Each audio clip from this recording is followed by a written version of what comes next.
시청자 여러분, 혹시 요즘도 치과 가는 게 겁나세요? 무섭고 돈도 많이 들고, 그래서 미루고 미루다 결국 더 큰 병이 되어 가보셨던 적 있으시죠? 안녕하세요. 저는 자연치유통합치의학 전문의 박세중 박사입니다. 서울에서 35년 넘게 치과를 운영했고, 지금은 환자분들께 치과를 덜 가게 만드는 생활 습관을 알려드리고 있습니다. 오늘은요, 치과 안 가고 10년을 버텨낸 한 분의 비결을 소개해드리려 합니다. 무슨 특별한 약도 비싼 치료도 아닙니다. 입안에 바르는 단 하나의 습관, 그걸로 지금도 건강하게 생활 중이세요. 그 방법, 저도 인정합니다. 왜냐면 저 역시 그걸 실천하고 있고, 실제로 수십 명의 환자에게도 권하고 있으니까요. 오늘 영상 끝까지 보시면 칫솔질보다 더 중요한 구강관리법, 그리고 잇몸을 살리는 천연재료 5가지까지 전부 배워가실 수 있을 겁니다. 여러분은 요즘 치과 얼마나 자주 가시나요? 아니면 가야 하는데 미루고 계신가요? 댓글에 여러분의 경험 함께 나눠주세요. 다른 분들에게도 큰 도움이 될 수 있습니다. 그리고요, 좋아요 한번, 구독 한번 눌러주시면 앞으로도 병원 덜 가게 해드리는 지혜 꾸준히 전해드리겠습니다. 자, 그럼 바로 시작해볼까요? 시청자 여러분, 우리는 흔히 치아에 문제가 생겨서 치과를 간다고 생각하죠? 그런데 정작 많은 분들이 치아 자체가 아니라 잇몸 때문에 이를 잃습니다. 정확히 말씀드릴게요. 치아는 멀쩡해도 잇몸이 무너지면 그 일을 못 씁니다. 왜냐면 이 뿌리를 지탱해주는 게 바로 잇몸이기 때문입니다.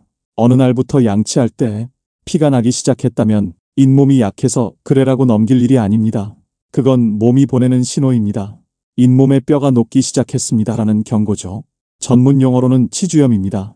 처음엔 그냥 피만 나는 수준일 수 있어요. 그런데요, 방치하면 잇몸이 점점 내려앉고 뿌리를 붙잡던 뼈가 녹고 결국 이를 뽑아야 하는 상황이 옵니다. 이게 무섭게 들리시죠? 그런데 실제로요, 60대 이후에 빠지는 치아의 절반 이상이 이 치주염 때문입니다. 충치 때문이 아니라 잇몸이 버티지 못해서입니다. 여기서 중요한 게 하나 더 있습니다. 나이가 들수록 이 속도가 빨라진다는 사실입니다. 왜냐면요, 노년기가 되면 우리 몸의 재생 능력이 떨어지고 잇몸에 있는 혈관들도 약해집니다. 입이 마르거나 침분비가 줄면 세균도 더 빨리 자라고요. 그러니까 이제부터는 치아 건강은 곧 잇몸 건강이라고 생각하셔야 해요. 칫솔질도 중요하지만 그보다 더 중요한 건 잇몸을 살리는 습관을 따로 만들어야 한다는 것입니다. 혹시 여러분들께서는 하루에 양치 몇 번 하세요? 많은 분들이 이렇게 말씀하십니다. 아유, 나 양치 하루 3번 꼬박꼬박 해요. 정말 잘하시는 거예요. 그런데요, 한 가지 중요한 사실을 말씀드릴게요. 칫솔질만으로는 잇몸을 다 지킬 수 없습니다. 왜 그럴까요? 첫 번째 이유는요, 칫솔이 닿지 않는 곳이 너무 많기 때문입니다. 특히 잇몸선, 그러니까 이와 잇몸이 만나는 경계 부분, 그 안쪽에 세균이 많이 쌓이는데요. 일반적인 칫솔로는 그 안을 제대로 닦기가 어렵습니다. 두 번째는 혀와 입천장, 볼 안쪽도 칫솔질에서 자주 빠지는 구역이에요. 그런데 이런 곳들도 세균이 번식하기 딱 좋은 환경이죠. 그래서 꼭 필요한 게 있습니다. 바로 잇몸까지 닿는 보조도구입니다. 예를 들어 치간 칫솔, 치아 사이사이 칫솔이 못 들어가는 틈새를 닦아줍니다. 혀 클리너, 백태, 입냄새의 주범인 혀 표면 세균을 줄여주고요. 입안 마사지, 잇몸을 가볍게 문지르거나 두드려주는 것도 혈류순환에 도움이 됩니다. 손끝이나 깨끗한 거즈 또는 부드러운 면봉을 이용하셔도 좋습니다. 사실 저희 병원에도 양치 다 하는데 왜 잇몸이 붓죠? 치과 갔다 왔는데 또 피가 나요. 이런 분들 정말 많거든요. 그분들께 한 가지 추가 루틴만 알려드려도 잇몸 출혈이 줄고 붓기가 빠진 사례가 많습니다. 하지만 걱정하지 마세요. 이제부터는 병원 안 가고 10년 버틴 분의 실제 루틴을 그대로 소개해드릴게요. 이분은 올해로 74세 되신 분인데요. 지방에 사시는 분으로 제가 서울에서 진료할 때부터 꾸준히 연락을 주고받던 아주 성실한 환자셨습니다. 이분은 오랫동안 고혈압 약을 복용 중이셨고 입이 자주 마르는 증상도 있으셨어요. 그런데 특이하게도 10년 가까이 잇몸이 붓거나 피가 나거나 치아가 흔들린다거나 하는 일이 전혀 없었습니다. 그래서 제가 궁금해서 여쭤봤죠. 도대체 뭘 하시길래 그러냐고요. 그때 이분이 하신 말씀이 아직도 기억납니다. 잇몸에 매일 뭘 발라줘요? 자세히 물어보니 칫솔질을 마치고 나서 깨끗이 헹군 입안에 손끝이나 면봉을 이용해서 잇몸선을 따라 천연 재료를 살짝 바른다고 하셨어요. 그게 끝이었어요. 처음엔 저도 그거로 뭐가 되겠어 싶었죠. 그런데 이분은 실제로 치과에서 스케일링만 가끔 할 뿐 잇몸에 염증이 잡힌 적이 단 한 번도 없었고 치주염 초기 소견조차 없었습니다. 이분의 루틴을 정리해드리면 아주 간단합니다. 아침에 일어나서 양치 후 미지근한 물로 가글을 한 번 하고 면봉에 천일염을 아주 살짝 묻혀서 잇몸선을 따라 쓸듯이 바릅니다. 그 다음 혀도 한 번 닦아주시고요. 저녁엔 같은 방법으로 코코넛 오일이나 프로폴리스 액을 얇게 발라주십니다. 이때는 잇몸을 부드럽게 마사지하듯 문지르시는 게 포인트고요. 처음엔 번거롭다고 느껴지지만 하루 2번이면 습관이 됩니다. 이분은 어느 날 갑자기 큰 결심을 해서 시작한 것도 아닙니다. 양치만으로는 부족하다는 걸 느낀 후에 하나씩 시도하셨던 거예요. 제가 직접 잇몸 사진을 비교해 봤습니다. 이분이 10년 전 병원에 처음 오셨을 때 촬영한 잇몸과 작년 정기검진 때 촬영한 잇몸 사진을 나란히 놓고 봤는데요. 놀랍게도 퇴행이 거의 없었습니다. 잇몸선도 안정적이고 출혈이나 염증 흔적이 없었어요. 무엇보다 좋은 건 이분이 단 한 번도 치아를 잃지 않으셨다는 겁니다. 그 나이에 자연 치아를 그대로 가지고 계신 분 정말 드뭅니다. 저는 그 이후로 이분의 루틴을 많은 환자들에게 소개해드렸습니다. 그리고 그중 60대 이상 환자분들 중 실천하신 분들은 잇몸 붓기나 피나는 증상이 줄었다고 많이들 말씀하셨어요. 중요한 건 이 루틴이 아주 복잡하거나 비싼 제품을 쓰지 않아도 된다는 점입니다. 필요한 건 딱 3가지. 잇몸을 살리는 천연재료, 그걸 바를 수 있는 간단한 도구, 그리고 하루 2번의 시간입니다. 자, 이제 가장 많이들 궁금해하시는 부분이죠. 잇몸에 바르면 좋은 천연재료는 도대체 뭐냐? 어떤 걸 어디에 어떻게 써야 하는 거냐? 지금부터 하나씩 자세히 알려드릴게요. 제가 지금 소개드리는 5가지는 오랜 시간 동안 많은 환자분들이 직접 써보고 효과가 좋다고 입을 모은 것들이고요. 저 역시 진료 현장에서 자주 권해드렸던 것들입니다. 첫 번째는 코코넛 오일입니다. 코코넛 오일은 사실 이미 외국에서는 오일 풀링이라고 해서 입안을 헹구는 용도로 꽤 오래전부터 사용되고 있었어요. 코코넛 오일 속에는 라우르산이라는 성분이 들어있는데요. 이 성분이 세균을 죽이고 염증을 가라앉히는데 꽤 효과적입니다. 특히 잇몸이 약해서 자주 붓는 분, 아침에 입안이 텁텁하거나 냄새가 걱정되시는 분들에게 코코넛 오일을 살짝 발라주거나 입안을 가볍게 헹궈주는 습관이 도움이 됩니다. 방법은 간단합니다. 아침 양치 후 면봉이나 손끝에 오일을 소량 묻혀서 잇몸선 쪽을 따라 아주 부드럽게 마사지하듯 발라주시면 됩니다. 삼키지 마시고 충분히 문질러 주신 뒤 가글하고 뱉어주시면 돼요. 2번째는 프로폴리스입니다. 프로폴리스는 꿀벌이 만든 천연항생제라고도 불리는데요. 강력한 살균 효과가 있고 입안에 염증이 있을 때 진정작용을 해줍니다. 입안이 자주 헐거나 잇몸이 욱신거릴 때 양치 후 프로폴리스 원액을 아주 소량만 잇몸에 찍어 바르세요. 면봉이나 깨끗한 손가락을 이용하셔도 되고 시중에 스프레이형도 있습니다. 단 너무 자주 바르지는 마시고 하루에 한 번만, 특히 자기 전 사용하시는 게 좋습니다. 3번째는 천일염입니다. 혹은 죽염도 좋습니다. 염분은 적당히 쓰면 입안의 세균을 억제해주고 잇몸에 생긴 작은 상처를 보호해주는 작용이 있습니다. 그런데 여기서 중요한 게 있습니다. 소금을 직접 잇몸에 문지르시면 안 됩니다. 입안 점막이 예민해서 상처가 날 수 있거든요. 방법은 이렇습니다. 따뜻한 물에 천일염을 아주 살짝만 타세요. 그리고 그 물로 가글을 하거나 면봉에 묻혀서 잇몸선을 따라 닦아주시는 거예요. 죽염을 사용하는 경우엔 죽염 가루를 깨끗한 손가락에 아주 소량 묻혀서 잇몸선에 지그시 눌러주는 방식으로 사용하시면 됩니다. 절대 문지르지 마시고 누르듯이 살짝 바르는 게 포인트입니다.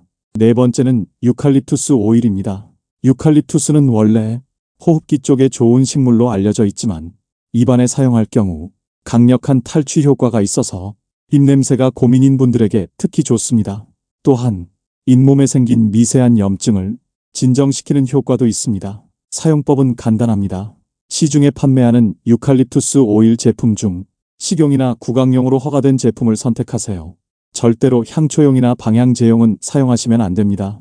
그 오일을 깨끗한 면봉에 묻혀 잇몸 안쪽을 따라 얇게 발라주시면 됩니다. 피부에 자극이 있는 분들은 미지근한 물에 오일 한두 방울을 떨어뜨려 희석해서 가글처럼 헹구는 것도 좋은 방법입니다. 5번째는 녹차 추출물입니다. 녹차에 들어있는 카테킨 성분은 입안의 세균을 억제하는 효과가 있습니다. 또 폴리페놀은 잇몸이 쉽게 붓는 분들에게 도움이 됩니다. 녹차를 진하게 우려내신 뒤 미지근하게 식힌 다음 입을 헹구거나 면봉에 묻혀 잇몸선에 바르시면 됩니다.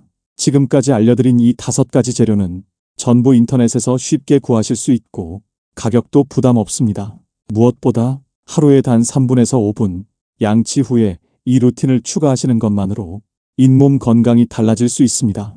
실제로 저희 환자 중 이 루틴을 3달 이상 꾸준히 하신 분들은 잇몸 때문에 시작했지만 잇몸 출혈이 잡힌 건 물론이고 입냄새가 줄어서 일석이조라고 말씀하셨어요. 지금 이 영상을 보고 계신 여러분, 5가지 중에 단 한 가지만이라도 오늘부터 한번 실천해 보세요. 실천은 복잡한 게 아닙니다. 내 손이 기억하고 내 입이 반응하면 그게 생활이 되고 습관이 되는 겁니다. 자, 지금까지 입속에 바르면 좋은 천연 재료들을 소개해 드렸습니다. 그럼 이제부터는 이걸 실제로 어떻게 활용하면 되는지 사용 타이밍과 횟수, 그리고 주의할 점까지 정리해서 알려드릴게요. 첫 번째, 언제 바르면 좋을까요?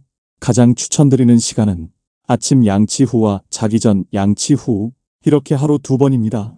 특히 아침은 하룻밤 자고 일어난 뒤 입안에 세균이 가장 많이 번식한 상태입니다.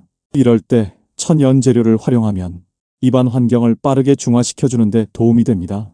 그리고 밤에는 수면 중에 침분비가 줄기 때문에 입안이 쉽게 마르고 세균이 더 활발하게 활동할 수 있습니다. 자기 전에 바르는 루틴은 잇몸을 보호하고 염증을 막는 데 큰 역할을 해줍니다. 2번째, 어떻게 바르면 좋을까요? 우선은 기본적으로 양치를 꼼꼼히 끝낸 상태여야 합니다.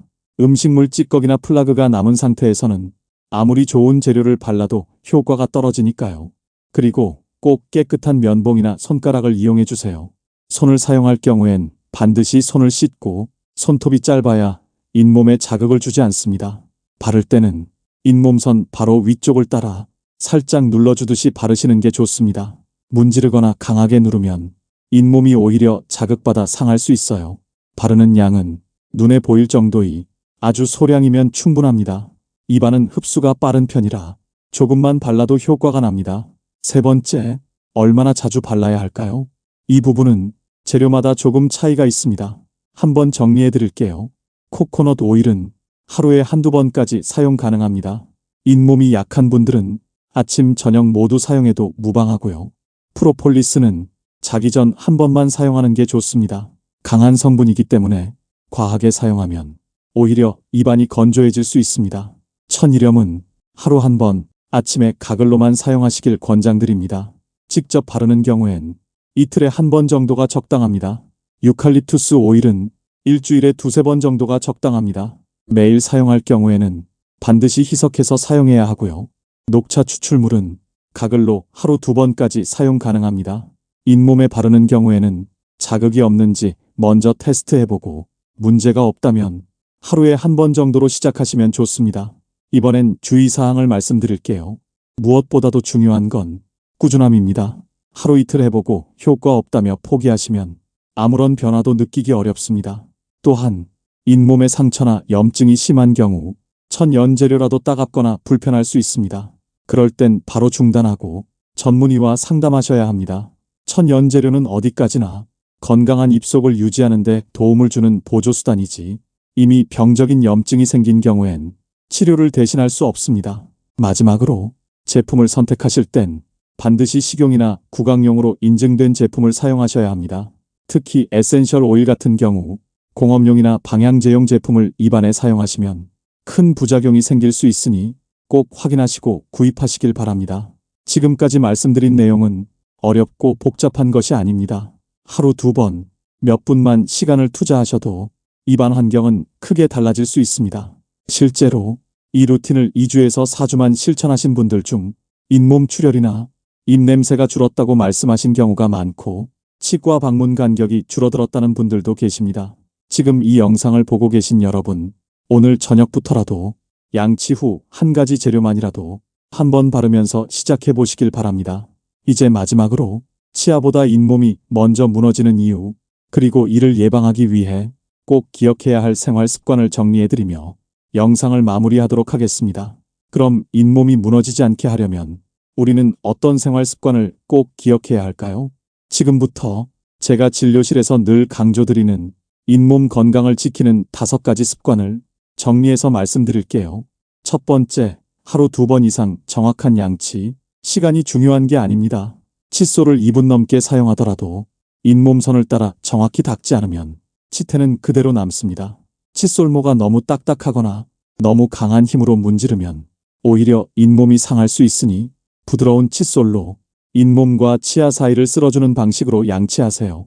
두 번째, 입속 마른 상태를 오래 두지 않기. 입이 자주 마르면 잇몸도 약해지고 세균이 활발히 번식하게 됩니다. 물을 자주 조금씩 마시고 입안이 마르지 않도록 주의하세요.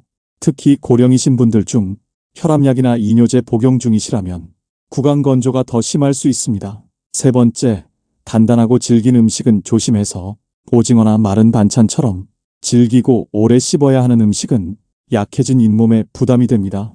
반대로 너무 무른 음식만 오래 먹으면 잇몸에 자극이 부족해서 약해질 수도 있으니 딱딱하지 않되 적당히 씹을 수 있는 음식을 선택해 주세요. 네 번째, 틀니나 보철물은 매일 점검하고 관리하기. 틀니나 임플란트가 있는 경우 그 부위에 음식물이 끼거나 잇몸과 계속 마찰이 생기면 염증으로 이어지기 쉽습니다. 틀니는 매일 세척하고 한 달에 한 번 정도는 치과에서 상태 점검을 받으시길 권합니다. 다섯 번째, 스트레스를 줄이고 면역력을 관리하기. 잇몸은 면역력이 떨어질 때 가장 먼저 염증 반응을 보입니다. 잠을 충분히 자고 스트레스를 줄이며 비타민C나 항산화 영양소가 풍부한 식단을 유지해 주시는 것이 좋습니다. 이 5가지만 잘 지켜주셔도 10년 이상 치과 한 번 안 가고도 잇몸 건강을 유지하는 분들이 많습니다. 시청자 여러분, 제가 영상 초반에도 말씀드렸지만 실제로 치과에서 치아를 뽑게 되는 이유의 대부분은 치아 자체의 문제보다 잇몸이 먼저 무너졌기 때문입니다. 잇몸이 약해지면 건강했던 치아도 지지를 잃게 되고 결국 빠지거나 흔들리게 됩니다. 하지만 다행히도 잇몸은 조금만 신경 써주면 다시 회복할 수 있는 힘이 있습니다. 하루 2번, 천연 재료를 활용한 3분 루틴. 이 작은 습관 하나가 10년 뒤 내 치아와 잇몸 건강을 결정짓는 가장 확실한 보험이 됩니다. 지금이라도 늦지 않았습니다. 오늘부터라도 한 가지만 실천해 보세요. 입속이 편안해지고 치과 가는 횟수도 눈에 띄게 줄어들 겁니다. 오늘 영상이 도움이 되셨다면 좋아요 버튼 눌러주시고요. 여러분만의 구강관리 비결이나 실천해 보신 방법이 있다면 아래 댓글로 공유해 주시면 다른 분들께도 큰 도움이 될 수 있습니다. 저는 지금까지 구강자연치유를 연구해온 통합치의학 전문의 박세중이었습니다. 우리는 다음 영상에서 더 건강한 잇몸과 삶을 위해 다시 뵙겠습니다. 고맙습니다.